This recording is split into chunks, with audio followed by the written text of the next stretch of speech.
मेरी अपनी ओर से प्रदेशवासियों को, देशवासियों को बधाई।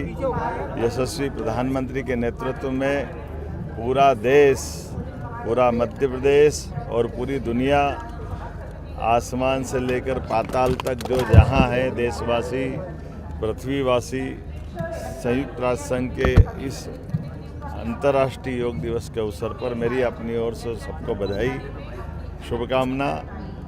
आज ही दिन हमारा कालगणना की दृष्टि से भी उत्तरायण से समाप्ति होकर के दक्षिणायन की तरफ बढ़ने वाला दिन है, अर्थात सबसे बड़ा दिन धीरे धीरे आज से रात बढ़ने लगेगी। जैसे जैसे समय आगे बढ़ता जा रहा है, भारत के सभी प्रकार के प्राचीन ज्ञान विज्ञान से दुनिया परिचित होती जा रही है, हमारी जीवन शैली से परिचित होती जा रही है। महर्षि पतंजलि, घेरंड ऋषि, तमाम ऋषि परंपराओं की अनुपम देन जो वसुदेव कुटुंबकम की तरफ ले जाती है, माननीय प्रधानमंत्री श्रीमान नरेंद्र मोदी जी के अभ्यास और प्रयास के साथ आज 11वें वर्ष में ये अंतर्राष्ट्रीय योग दिवस मनाया गया, जो सभी विभिन्न प्रकार के धर्मों के बीच, विभिन्न देशों की सीमाओं के बाहर जा कर के समूची मानवता को एकता का संदेश देता हुआ मनुष्य से मनुष्य को जोड़ने का योग का संदेश अद्वितीय है।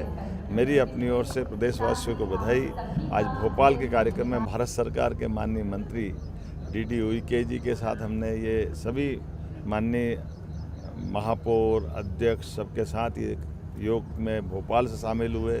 अलग अलग स्थान पर माननीय सभी मंत्रीगण, सांसदगण, विधायकगण, महापौर, अध्यक्ष, पार्षद, सरपंच, पंच, लगभग 20,000 से ज़्यादा स्थानों पर पूरे प्रदेश में आज योग के माध्यम से योग अपनाएं, निरोग रहें, इस भाव के आधार पर ये योग की, प्राणायाम की सभी विधाओं से जुड़ कर के हमारी संकल्प शक्ति के साथ शरीर को सदैव निरोग रखना है तो योग अपनाना चाहिए। इसी भाव के आधार पर मेरी अपनी ओर से सबको बधाई। हाँ, एक पृथ्वी एक स्वास्थ्य, इस भाव के आधार पर जो हमारी प्राचीन काल की वसुदेव कुटुंबकम की परिभाषा है, सच में हमारे लिए योग से शांति आती है, शांति से संतोष आता है, संतोष से अहिंसा आती है और अहिंसा से जीवन की आनंद की प्राप्ति होती है। इसीलिए आज उथल पुथल भरे दुनिया के इस परिदृश्य में भारतीय सनातन संस्कृति की तरफ पुनः लोगों का ध्यान आकर्षण होता है। ऐसे में हम सब अपने जीवन में योग को अपनाएं और स्वास्थ्य का भी ध्यान रखें और हमारे मूल भाव स्वभाव में अहिंसा के भाव को लाएं।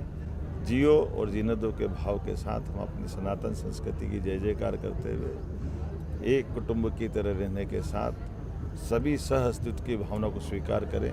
मेरी अपनी ओर से पुनः बधाई।